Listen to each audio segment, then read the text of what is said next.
when nobody else will show up. I see a brother, if I text him and say, Ro, I need, boom, when, where, I'm there. And we don't take that, Roland, for granted. And so we were on the hill, because Roland like talk about votes, like, what you coming to D.C. for? You don't go nowhere but to be in the ballroom. Well, we outside of the ballroom, ladies, today. We went to, on the Senate side today to make sure that we weighed in and we took our agenda to these folks, Democrats and Republicans. And so I just want to thank you. And we wanted to make sure that we showed you our love. And Roland, if you haven't made a contribution to his media platform, 100% Black owned, we need to do that. We need to do that. If it ain't but $10, do that. So, Roland, we're not gonna keep. I know you just got off there, I'm sure. And so, we're gonna have you come up and get us started. We've got our sister Jocelyn Tate, who's going to interview you, who is our senior policy advisor extraordinaire for tech policy, but also is a bad sister from Memphis, Tennessee, who speaks truth to power when she goes and sits there at the Federal Communication Commission. Am I getting that right, George? Well, I said FCC, and make sure that she weighs in and makes folks understand that the issues of privacy is a civil rights issue of the day. And so turn it over to my sister Jocelyn just to have this fireside chat. And after that, we will Roland will provide signed copies of the book, and that's and sponsored by Black Women's Roundtable. Thank you. Jocelyn. Thank you so much, Melanie.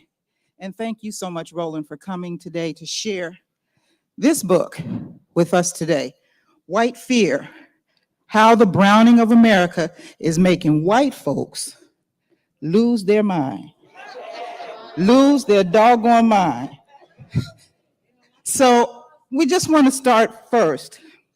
I want to start talking. In the book, you said that by 2043, no ethnic group will be the majority in America.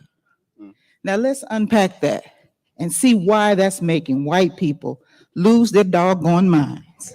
Well, you might remember probably about 30 years ago when the story first came out saying America will be a nation majority of people of color. Then it was really like 2060. And people kind of like, oh, man, that's so far away, we'll be dead. Then it started dropping from 50, 60 to 57, 55, 53. Then it went all the way down to 43. And by 2039, the majority of the working class in the country will be people of color. So 47% of whites would be, the population would be 47% white. Then you have Latino, African Americans, Asian, Native American comprising 53%. Now, even inside of that, you have to then begin and look at, well, even what's happening within Latino/Hispanic, because you have a number of people who identify as white Hispanic, who identifies more as white than Hispanic. So you have that dynamic as well. But so really what it caused a lot of people to start freaking out. But really what did it for me was in 2009, around the inauguration, a study was released and the question was asked, are you optimistic about the future of America for your children?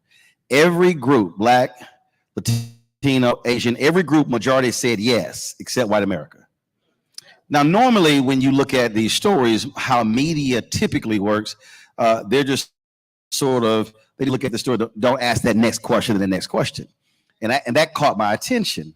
And I began to look into it further. And then you begin to see, again, how folks start reacting. So I remember I was at CNN, and when I was there, John Avalon and I were off air, and we were about to go on. And I said, John, we are living in the beginning stages of white minority resistance. And he's like, what are you talking about? I said, white folks are about, this thing is about to get real. even the majority, you're about to see the tension because they cannot handle this demographic shift. And then I think it was either Time or Newsweek did a story that showed that the average death rate in about 10 states was higher than the average white birth rate. So that meant there were more white folks who were dying than they were being born. So then when you start looking at how aggressive folks got over the issue of immigration, then you start talking about great replacement theory, then you begin to see all of these attacks on DEI and multiculturalism and critical race theory, anything dealing with Black folks and others advancing, you see what's happening. The reason I chose that picture for the cover, which is from January 6th, so the picture is of a white man with his arms outstretched in front of the Capitol, where for me, that picture says, all of this is ours. Because you got to remember, when Donald Trump was complaining about losing, he kept mentioning 4 cities. Exactly. Atlanta, Philadelphia, Detroit, Milwaukee. Mm-hmm. Those are Black cities. Mm-hmm. So the anger was at Black folks. They were pissed off at losing Georgia because Black folks turned out in massive numbers. So when you start breaking all of these statistics, and it's very interesting. I've had Black hosts of mainstream shows call me and say, I would love to have you on my show, but my white producers don't like your book title. Mm-hmm. And I said, well, I talked about those very people in the book. So the reason mainstream media, white media, can't deal with white fear is because they're white. They don't want to confront the exact same situation. And so you have white executives, you got largely white producers who are controlling the information flow, which is why, matter of fact, just a side note, today is the 196th anniversary of the founding of the nation's first Black newspaper, Freedom's Journal, March 16th, 1827, which they said in their 3rd paragraph, we wish to plead our own cause, too long have others spoken for us. So this is a perfect example of why you have to have Black-owned media, because even white media does not want to confront this. That's why in 2016, they kept talking about economic anxiety. And that was always the dumbest thing to me, because I was kind of like, well, if you look at numbers, Black folks are broker than anybody else. So hell, we should be have the most anxiety about the economy. Mm-hmm. But they kept focusing on that. And really what that was about was all of these white folks were, I'll never forget, that was a story. And this white guy was complaining that he wished they could go back to the days of when he could just call his boss to get his son hired. And I was laughing at the story because what angers them is that they now have to compete. Exactly. And so you start looking at that, academics and everything else, that's really what's been pissing them off, that they now have to compete. The nation that they used to control, they now can't control it the same way.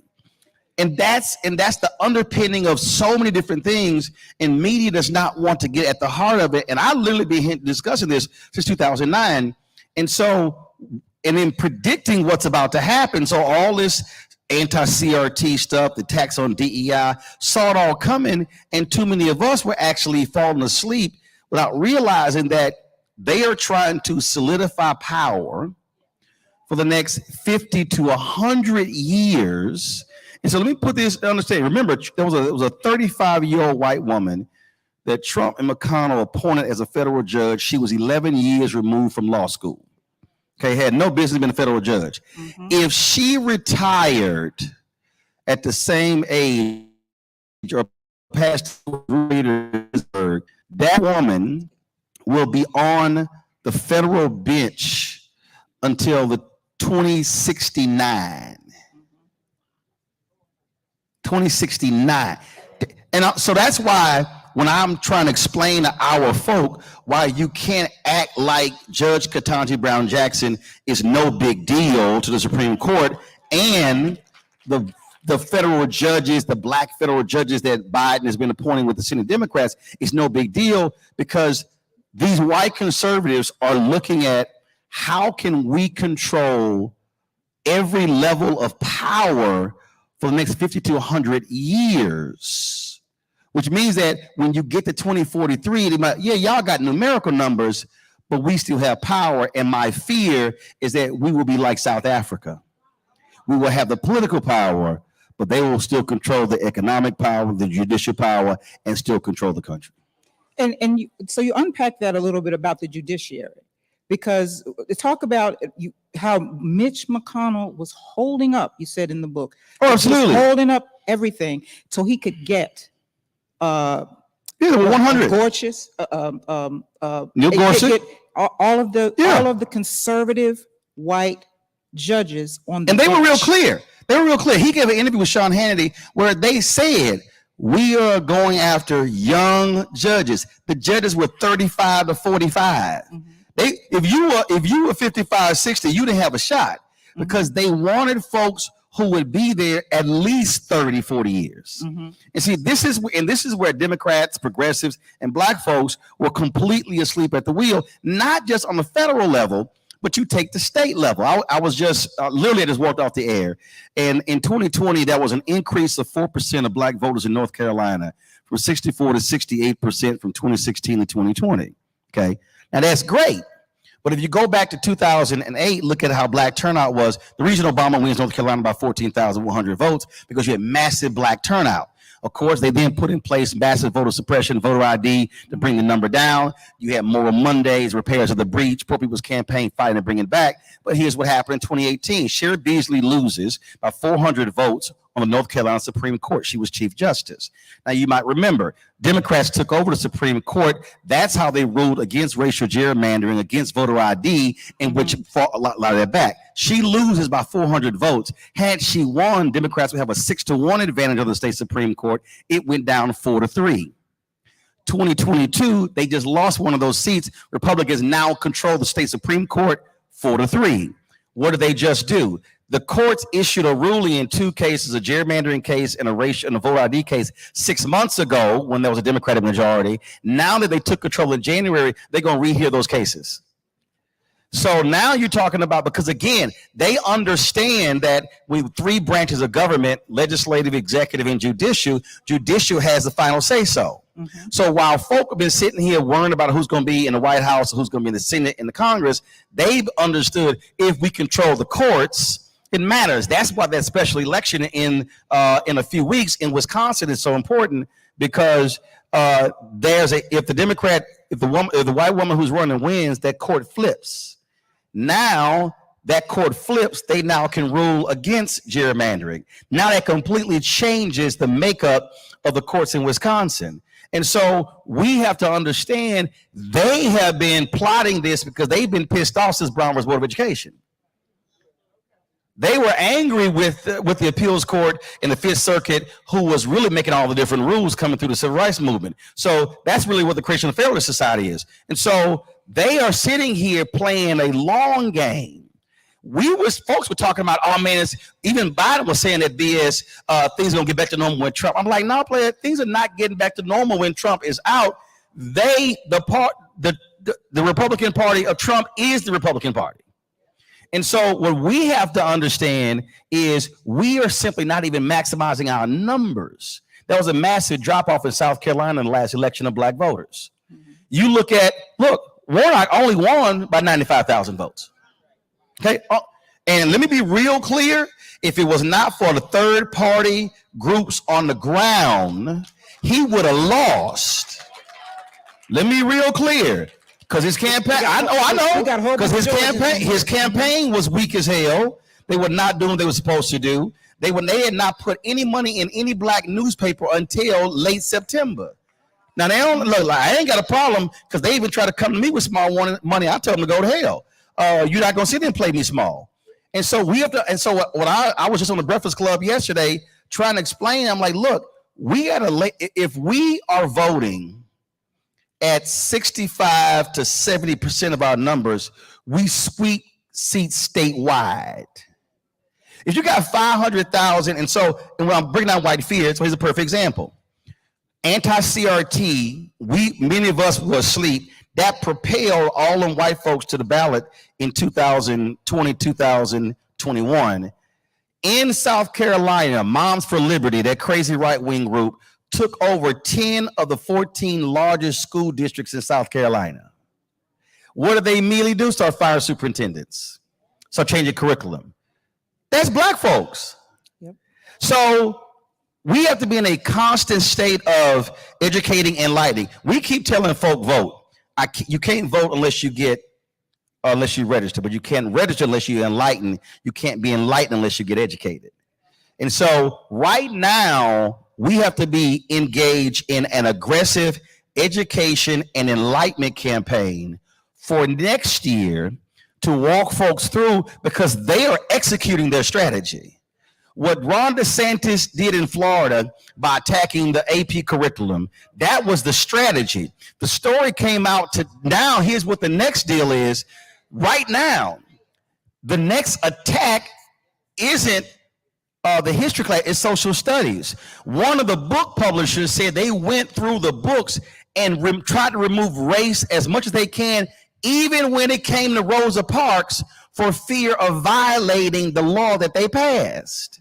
So then what did he do next? The DEI piece. What happened? They hit in Florida, then Texas picked it up, then North Carolina picked it up. So they are using the power where they control state legislatures to enact these policies, because they do not want to see the advancement of African Americans and Latinos. And that's what's going on. And the reason media is so important is because that's how you're able to change hearts and minds. And so too many of us are listening to Black radio and laughing and giggling and not being educated. And then when the stuff goes down, like that bill in Florida, I got some fools say, oh, knowing to Black fraternities, it's fraud. He was wrong. And I told this fool to stop tweeting, because you know what the hell you're talking about, because I call the Black legislators in Florida. The bill was written in such a way that it could impact them. You don't give them that sort of leeway, because they are specifically writing the laws to eliminate as much of our power as possible. Because, and here's why the attack on the D9 is so important, because the Divine Nine, out of all the Black institutions we have, is the most sophisticated and vertically and horizontally integrated. We're international, national, regional, state, grad chapter, undergrad chapters with programming impacts K through 12. And we are, other than the Black church, we are self-funded. So if you attack it, so they are attacking our pillars. So if you attack the pillars of the Black community, then you are in position to simply attack us in every other way. Now, you talked about how this strategy, because this strategy is real. White people are afraid, and they're attacking and they are using the judiciary strategically. They're using voter suppression strategically. They're using education strategically. Now, you talk in the book about the Black Republicans. How are they being used strategically? Well, it's very, look, right now you have the largest number of Black Republicans in Congress that you've had since the 1800s. And so what is happening there, you got John James, who was elected in Michigan. You've got Byron Donalds, who's in Florida. Of course, you got Tim Scott. And so what they then say is, oh my goodness, you can't call us racist, because therefore we have these Black Republicans. And so they are also living in denial about exactly what is going on. And so then you got the brother who's lieutenant governor in North Carolina, who's talking about running for governor as well. And so, and the thing for me is, let's be real, this for me, it's not a question of who's blue, who's red, who's Republican, or who's Democrat. The question is, where do you sit when it comes to the policies and how they impact people? A Michael Steele Black Republican is different from a Byron Donalds Black Republican. Mm-hmm. Look, we've known Black Republicans all our lives, but the Ed Brooke Black Republicans, for the most part, do not exist anymore. And so we have to understand, and a lot of them are actually coming from districts that are 70, 80, 90% white. And so they are advocating policies that are absolutely against us. So you take Senator Tim Scott, for example, who is literally doing the bidding of these folks who have our interests at heart. And so he gets on the floor, he talks about how he's been racially profiled. When you look at the George Floyd Justice Act, he was the one who actually, he killed it. He killed it because one of the most violent sheriffs in all of South Carolina came out against it.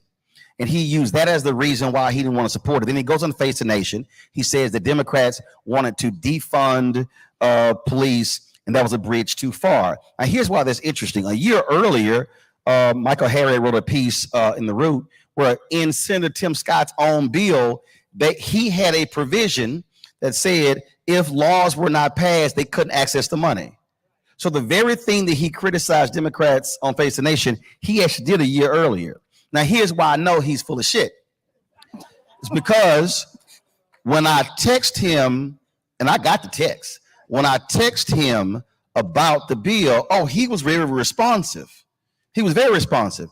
But then when I asked him, okay, what's the difference between what your bill said and what you're accusing Democrats of, he goes silent. I asked him 5 times. I asked his staff. Nobody wants to respond. And so he wants to stand out here and dance around and talk about, oh, how the bill died. No, bro, we know exactly what happened here because they don't want to deal with police brutality. They don't want, and the crazy thing is 2 of the police unions actually came out and said that what he said was wrong. They said, no, the 2 of the unions said, we have not heard any Democrats say defund the police in the negotiations. But he wants to run for president. Mm-hmm. And so he killed the George Floyd Justice Act to help his run for president. That's exactly what he did. And so we just have to understand what is at play here. And again, how these pieces are going. And I'm going to throw something else out there right now that, again, many of us ain't paying no attention to. If you want to talk about white fear, where are most of our HBCUs? They're in the South. Mm-hmm. Most of them are state institutions. When you have all of these anti-DEI policies, those policies impact all state schools, including the HBCUs. Look what happened in Tennessee. The lawmakers said that Tennessee owed Tennessee State about $500 million in being historically underfunded. When Tennessee State went to the legislature and asked for $250 million, then they said, let's do an audit. Then all of a sudden, oh, we have issues with the leadership, all kind of different stuff, only when they start asking for more money. Ruth Simmons, who just resigned as president of Prairie A&M, criticized the Texas A&M Board of Regents, same thing. And if you read her letter, we broke it down on my show, she basically was saying, alumni, students, faculty, y'all had better fight and take control of your school. So we have to understand, by them having a grip on state legislatures, they literally they are in control of most of our HBCUs. And so they already go out to Tennessee State. Watch, that's going to be the next frontier. They are going to then begin to exert control over HBCUs. So here we are shouting HBCUs, talking about football and basketball and bands, and they are going to be controlling the very places where we're graduating most of our professional class. If we don't understand the battle that's literally in front of us, we're going to get caught flat-footed, and that's why we have to be thinking multidimensional. That's why, and I've said this, and I don't care, I've said to black folks, do not send a dime to the Democratic National Committee or to any, let me be real clear, to any political campaign. Send that money to black organizations that are on the ground. Here's why. Mandela Barnes, and I don't care what he says, Mandela Barnes would be the United States Senator from Wisconsin right now if he had not listened to those white consultants and ignored Milwaukee. There was a 50,000 voter drop-off in Milwaukee last year from 2018. He lost by 26,000 votes. He from Milwaukee. I had Milwaukee consultants who said they had no contact with the Barnes campaign because the white consultants were like, yo, we got that. They put no money in Milwaukee. That's how he lost. Sherry Beasley lost North Carolina because she listened to white consultants who told her to run from black people. How does the black female vice president come to North Carolina and you don't show up where she's at? How are you black running for the United States Senate and you have no campaigns on HBCU campuses? And they can't say black folks were not trying to come in because I got the text where I was texting directly, when do you want me to come in with my show? They never called. So what I'm saying is we have to understand next year, let's just be real clear. We know what they're not going to spend money on. So black folks should right now be saying we must be funding our institutions that are in the states, and because they are going to be driving voter turnout, and we know for a fact they will be putting that money on the ground in black radio, in black newspapers, in black media, on the ground game to get our folks out. Because for me, and Charlemagne asked me the question yesterday on the Breakfast Club, he said, well, shouldn't Democrats be doing that? I said, I'm not going to wait on a party or a candidate to turn our people out when the policies have a direct impact on us. And all of these things, trust me, because this is what happened for Youngkin. Terry McCullough was an awful candidate. He shouldn't have run. Okay, he should not have run. But here's the deal. He didn't lose votes. White turnout was actually higher. They were simply more energized. And so we have to be fixated on taking our numbers up 5, 10, 20, 25%. If you look at Florida, Broward and Miami-Dade, awful numbers. I had Nikki Fried on. I was like, yo, what you gonna do about those black numbers? You cannot win Florida if your numbers in Broward County and Miami-Dade are under 60%.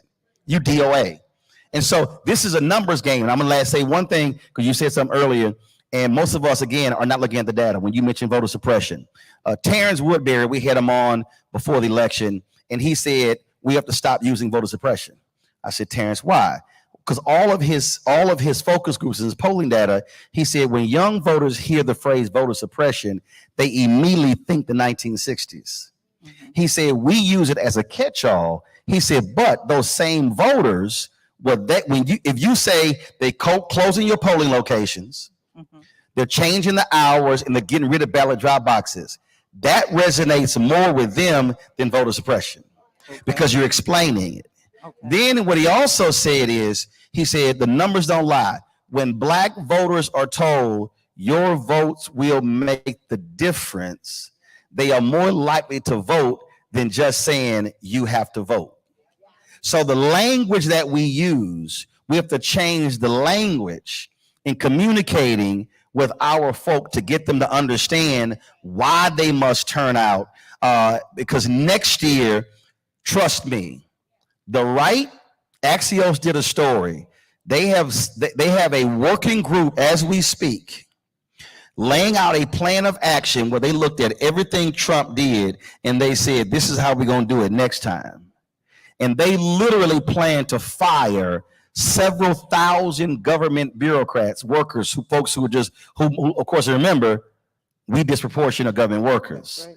They are looking to fire them because they say, this is where we messed up last time. We're not going to mess up this time. So allowing them to get anywhere near the Oval Office will be absolutely catastrophic to black people.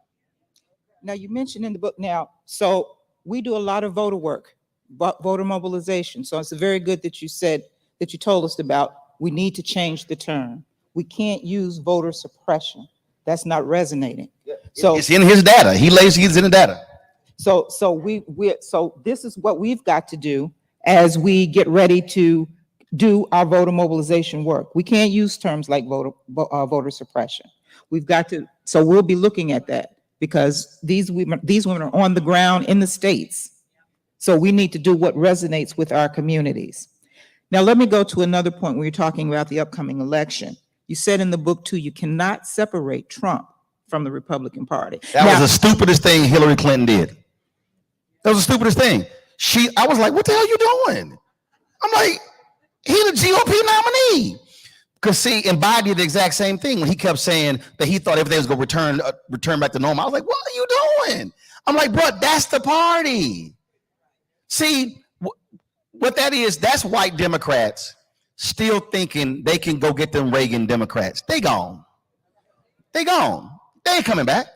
Then you have, again, this is what's crazy to me with the language that they use, because they still have this fallacy that, oh, if we could just connect with them, we can bring them back. You're going to have to spend so much time and money trying to get them when you can actually spend less money and less time going after folk who are more likely to vote for you, who you simply haven't touched. They don't lie. And so what has to happen right now, and again, this is where how our mobilization has to operate differently. Yes, there are 501c3 organizations that are nonpartisan, but here's what has to happen. We have to have individuals and organizations who right now are putting massive pressure on all levels of Democrat Party and progressive politics to say, where's our money? Right now, listen to me, not May 2024, right now. Biden campaign in 2016 was, oh my God, we have a $6 million expenditure of the $280 million they spent. There was $6 million expenditure for Black targeted, Black owned media. That was, they were touting largest in history. And I was like, y'all think I'm excited about 6 and you spending 280? Mm-hmm. And so, and see, and here's the other thing, don't get caught into the trap. Because folks say, what Jamie doing? First of all, the parties have changed. There's so much money flowing in, the DNC actually has the least amount of money. So you have the DNC, DCCC, DSCC, DLC, Democratic Government Association, but then you have all these progressive PACs. These progressive PACs ain't spending the money with us. So we need to be saying to progressive PACs, to Emily's list, oh, and here too, right now, that we absolutely must be calling out to the carpet. Climate organization, environmental lobby, crazy amount of money they spend, virtually no money to Black people. Okay, I called them out last year, then all of a sudden my phone started ringing because when Mustafa Santiago Ali said, you know he gonna keep hitting y'all. Y'all might want to call him. And so we're gonna be doing something soon. But the other thing is all of the pro-choice groups. Now they keep using us in all their ads. But if you follow the money, that money ain't being spent with us. And so we have to right now be calling folks out on the money, because what they're going to want us to do is they're going to want us to act as political sharecroppers to do all of that work, till the soil, and go pick the same cotton, but then you ain't trying to pay. No, and let me be real clear. In September, 2 political campaigns called me, because the media folks called me, and they said, we got this money from this campaign, this money from this campaign, and it was $25,000 each, and they wanted this massive media plan. I said, for 50? I'm telling y'all straight up, this is no lie. I'm giving y'all a quote. This is exactly what I said. They talked to my salespeople who called me, and I said, is that what they told you? And I said, got it.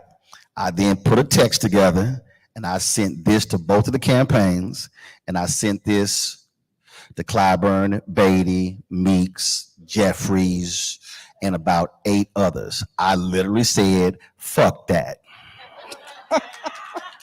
I will keep my Black ass at home. Good luck in your campaign. Now, why did I do that? One, you playing me small. Yeah. You want ads? You want me to sit there and cover stuff on the ground? I said, I said, y'all, I get 20,000 for a speech. That ain't happening. And they were like, oh my God. I said, no, that ain't happening. Not when I know for a fact. And see, understand how media works. Sinclair Television announced in their 4th quarter, they did $340 million in political advertising in all of their local TV stations. $340 million. And y'all thought I was going to accept 25. During the Biden campaign, brother they had called us, who had no business even talking to us because he had no understanding of media. He literally said, I can take $20,000 and give it to 4 Black newspapers and they'd be happy. He said, we ain't them. Oh my God. And they said, here's 100,000. We said no. Then they said, here's 200,000. I said no. They said, final thing is fine. We're doing 300,000 advertising. That's it. I didn't answer for 2 weeks. Then when they said it's final, we accepted. Then when we signed it, I then cussed them out publicly. And they got mad. I said, oh, y'all thought I was supposed to be happy. Now, why am I saying that? Because and they literally told me, if I understand what I was told.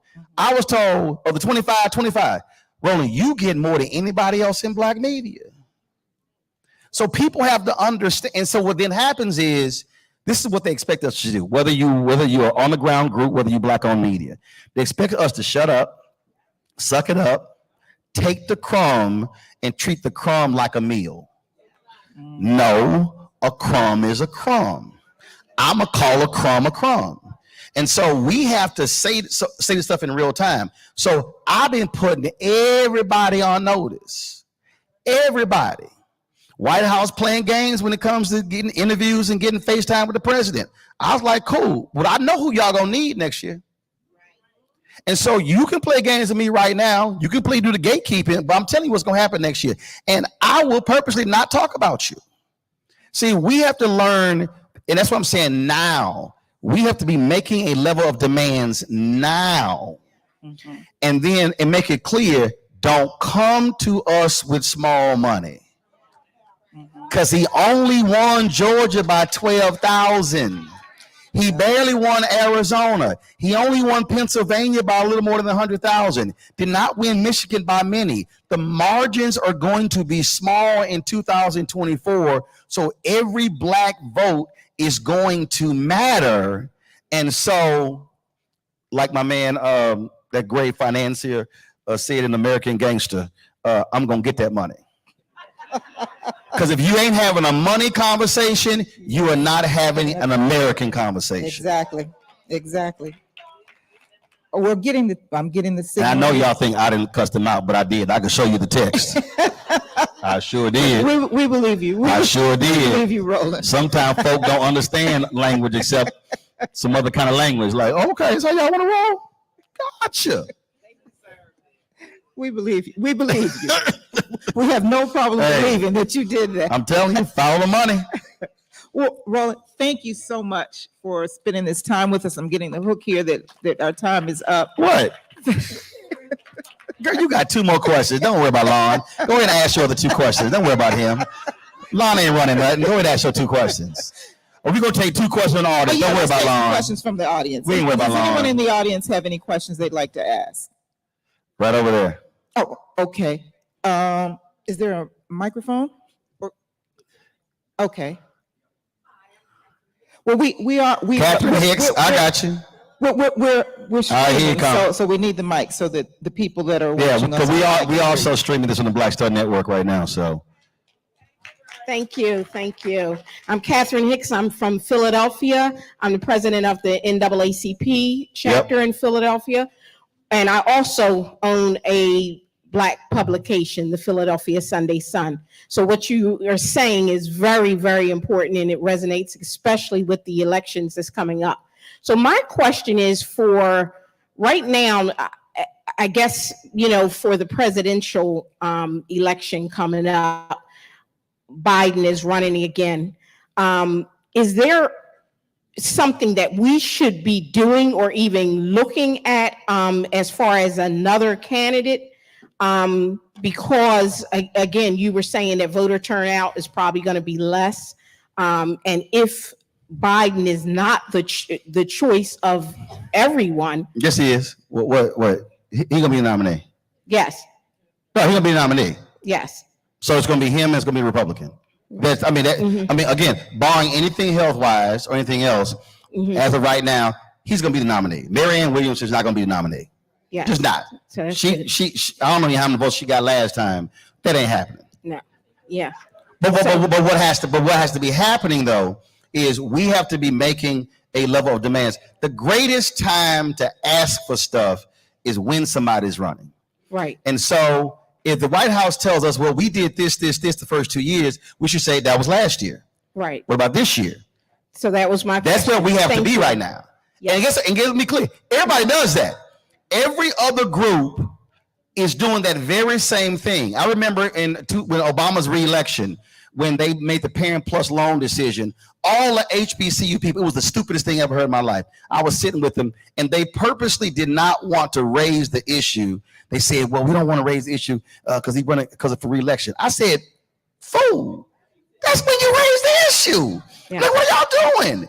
And then when election was over, they were mad because they didn't get what they wanted. I'm like, because y'all didn't say nothing. So what should be happening right now, we should be whatever our agenda is, whatever individual groups should be applying that pressure to him, to the White House, to Democrats in the Senate, and to them in the House as well, because the reality is they are going to everyone in the House is running again in 2024. Yes. You're going to have Senate races up in 24 as well. And so the political game is not you wait till it's over. Now, there are people out there who yell, all these fools yells tangible. Then they say, if I don't get this, I don't get the vote. First of all, you can't get jack. First of all, they can make a promise, but they can't do jack unless they get elected. So if you don't vote, fool, you can't get your tangible.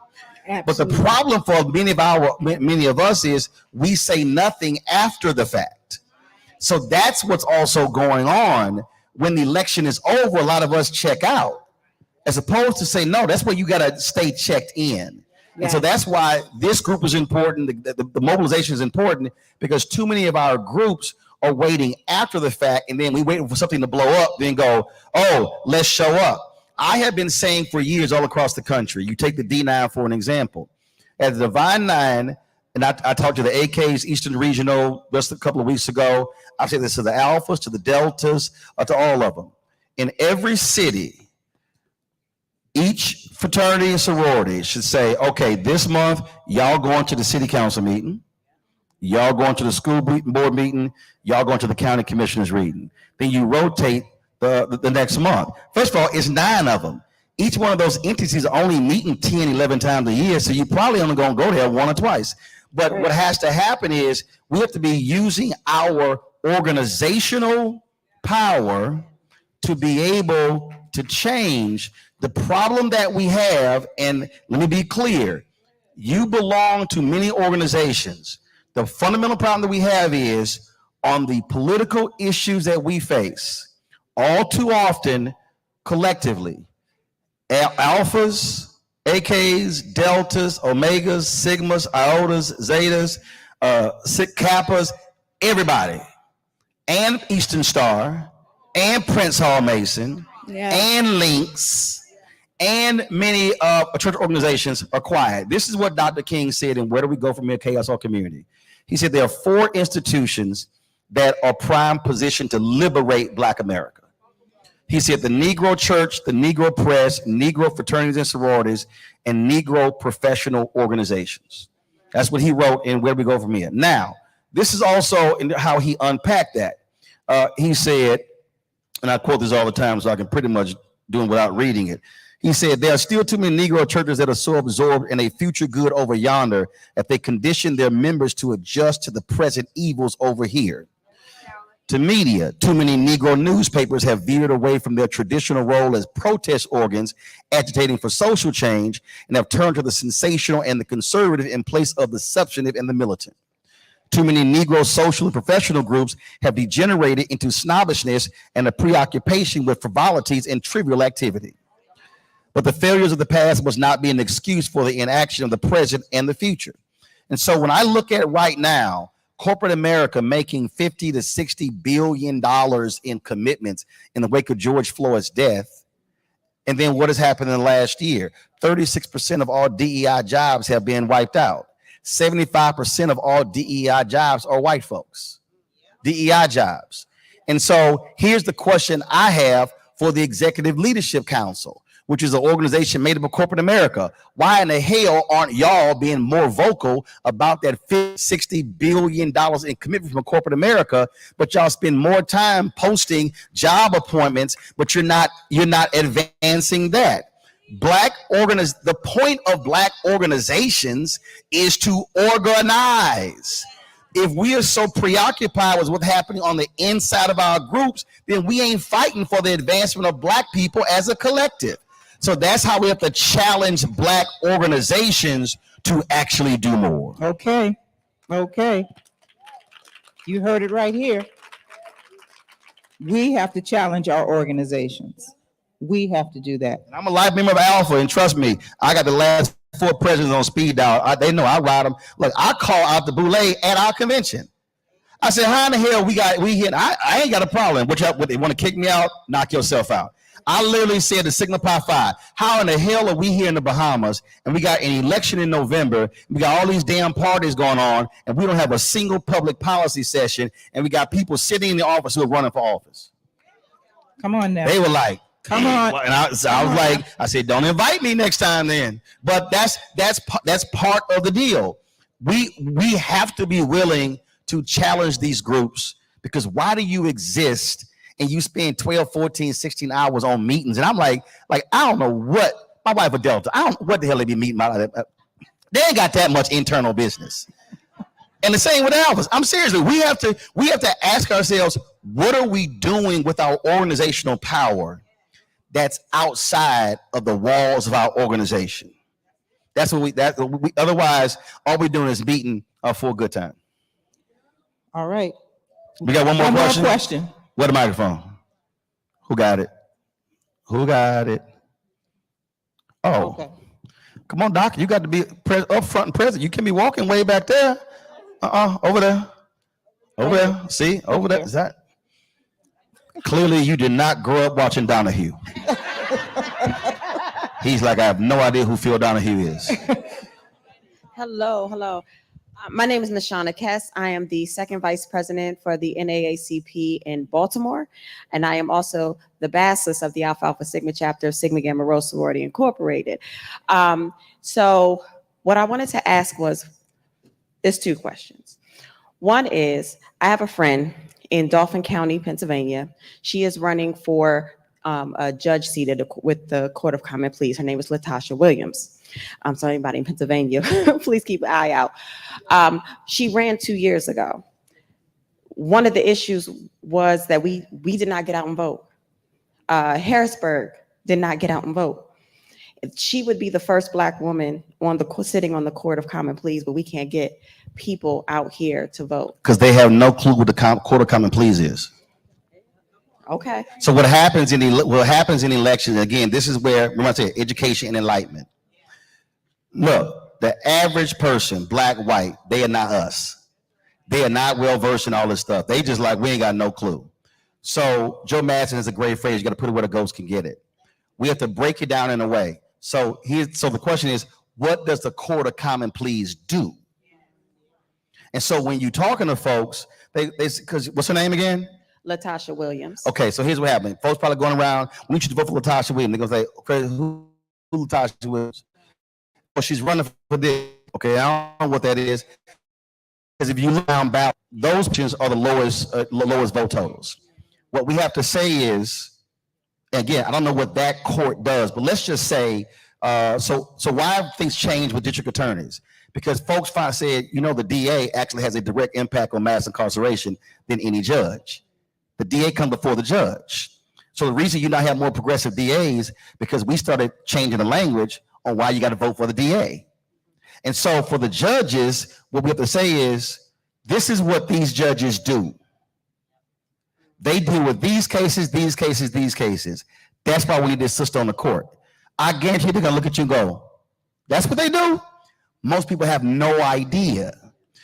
In Harris County, 6 years ago, or was it 4 years ago, they had 18 Black women who were running for judicial positions. They ran as a block. The reason Republicans got rid of straight ticket voting in Texas was because Democrats in Harris County figured it out and used it against them. So I went down and helped, and we traveled all day with those 18 sisters as they were gathering to vote.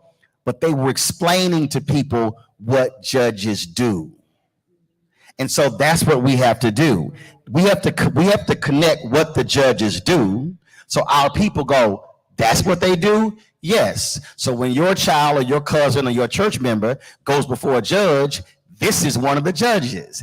This who will decide whether they go to juvenile, or whether they go to prison, or whether they go to defer or get some kind of deferred case. So we have to explain to our people what the judges do. The second thing is most important. You say she lost. I would ask, what did she lose by? Very little. That's my point. Very little. So then what has to happen? We got to go straight old school. Okay, voting numbers are public. You could literally go down and pull a precinct and see this precinct has 700 registered voters, 38 voted.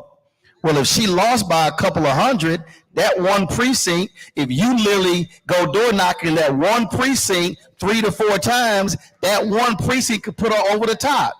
So this is what we keep doing. And I'm telling you, I travel all around the country and I see it everywhere. So I ain't picking on nobody. What we do is we go, man, we got to vote and hope they show up. In every group that I've been a part of, I always counted votes. When I was on the board of National Association of Black Journalists, when we pulled out of Unity Journalists of Color Convention, we were in the board meeting and they were trying to fight to keep in. And they were like, Roland, why you ain't said nothing? I'm like, I ain't got to say a damn thing. I got 12 votes in my pocket. Y'all can have all the conversation y'all want to. I said, I already got the votes. This is all meaningless talk. So it's counting votes. We have to stop hoping they show up, look at the data, and then go, well, if we pick up 50 here times 5 precincts, that's 250 votes. Look at the last one. So if we're not looking at the data, that's where we're losing. And if you're spending your time in an area where they already are voting high, that's a waste of time. I'm gonna go where the numbers are low and then say, and go back to what I said earlier, your vote could be the difference between getting this sister on, will you vote? And then we follow up 3 more times. And then come election time, we then make sure they get to the polls, then their numbers change. That's old school politics is still new school. Hey, okay. That's one of our charges, ladies. Thank you so much, Roland Martin. Let's give it up for Roland Martin, everybody. Thank you so much. Thank you so much. And Melanie, I'm going to turn it over to you, but Roland will be signing books in just a moment.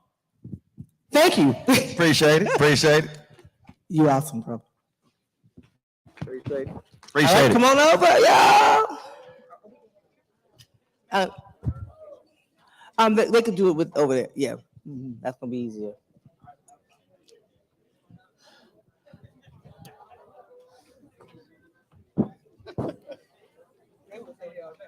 Oh, we read that?